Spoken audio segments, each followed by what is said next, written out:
আসসালামু আলাইকুম। কি অবস্থা সবার? আজকে আমরা পোয়েসি গোত্রের বেশ কিছু গুরুত্বপূর্ণ বৈশিষ্ট্য দেখব, অর্থাৎ একটা পোয়েসি গোত্রের উদ্ভিদ কিভাবে খুব সহজে চেনা যায় সেই বিষয়টা দেখব। আসো মেজবা, আজকে একটা ঘাস কাটবো। ওকে, ঘাস কেটে দেখাবো পোয়েসি গোত্রের উদ্ভিদ আমরা কিভাবে চিনতে পারি। ঠিক আছে, এই যে এটা হচ্ছে একটা পোয়েসি গোত্রের উদ্ভিদ। এটার নাম কি জানি না, দেখি অ্যাপ থেকে সার্চ করে তোমাদেরকে দেখানোর চেষ্টা করবো এটার নাম কি। তবে এটা সম্ভবত ঘাস ঘাস হিসেবে চেনে সবাই। এটা হচ্ছে গরু ছাগলকে খাওয়ানোর জন্য বড় বড় যে ঘাসগুলা। ওকে, সো আসো আমি এটা কাটি কাটি এবং তারপরে পরিচি গোত্র উদ্ভিদগুলা কিভাবে চিনতে হয় সেটা একটু তোমাদেরকে দেখাবো।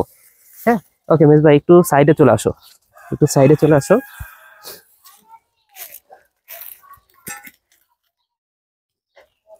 এটা হচ্ছে একটা পোয়েসি গোত্রের উদ্ভিদ। কিভাবে বুঝবো এটা একটা পোয়েসি গোত্রের উদ্ভিদ? প্রথম কথা, পোয়েসি গোত্র, কাছে আসো। পোয়েসি গোত্র উদ্ভিদটা দেখলেই কিন্তু বোঝা যায়। প্রথম বৈশিষ্ট্য হচ্ছে পোয়েসি গোত্রের উদ্ভিদের যে দেহটা, দেহটা হচ্ছে নলাকার। তাহলে দেখো তো এই উদ্ভিদটা কেমন দেখতে, নলাকার, নলের মতো। পরের কথা হচ্ছে এই যে দেখো এইখানে পোয়েসি গোত্র যেটা উদ্ভিদটা, এই অংশটাকে বলা হচ্ছে পর্ব। কোন অংশটা পর্ব? যেখান থেকে এই এই যে আরো একটা পাতা বের হয়েছে, যেখান থেকে পাতাটা বের হয়েছে সেই জায়গাটাকে বলা হচ্ছে পর্ব। তাহলে এটা একটা পর্ব। তাহলে এখান থেকেও একটা পাতা বের হয়েছে, এটা আরেকটা পর্ব। তো এই পর্বের মাঝখানের যে অঞ্চলটা সেটাকে বলা হয় পর্ব মধ্য। তো পর্ব মধ্যটা পোয়েসি গোত্রের ফাঁপা হয়। যেমন বাঁশের ক্ষেত্রে মাঝখানে কি ফাঁপা থাকে না? তো কোন অংশটা আসলে ফাঁপা থাকে সেটা হচ্ছে পর্বের, দুইটা পর্বের মাঝখানের যে জায়গাটা, অর্থাৎ যেটাকে বলা হয় পর্ব মধ্য। তাহলে আসো এদিকে আসো, তুমি আসবা, এদিক থেকে মনে হয় ভালো আসবে। ওদিকে যাও, ওদিকে যাও, ওদিক থেকে মনে হয় ভালো আসবে। তাহলে আমি একটু কেটে দেখি যে এই পর্ব মধ্য এটা কি আসলে ফাঁপা কিনা। আমি একটু কেটে দেখি। হ্যাঁ, এটা ফাঁপা তো না। আচ্ছা, আমি একটু নিচের দিকে কাটি।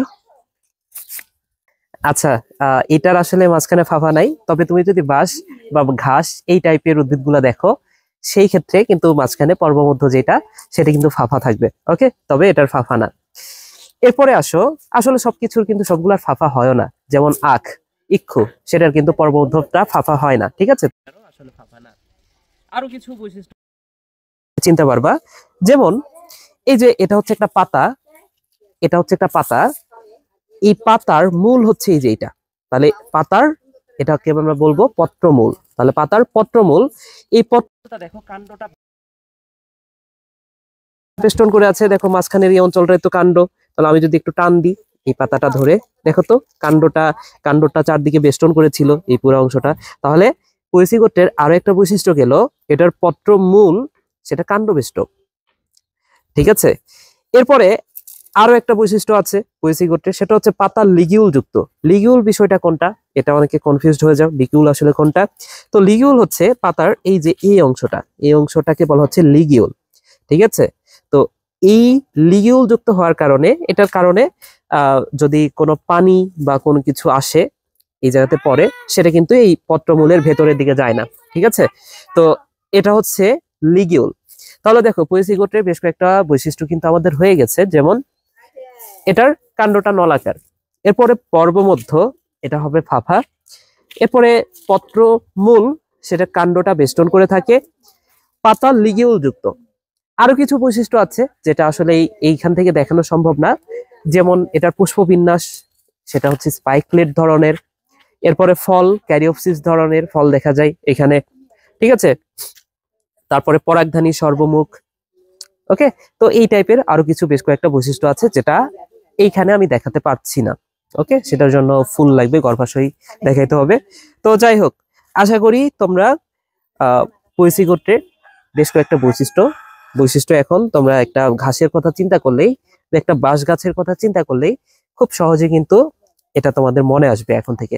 ঠিক আছে, তাহলে আজকের ভিডিওটা এই পর্যন্ত শেষ করছি।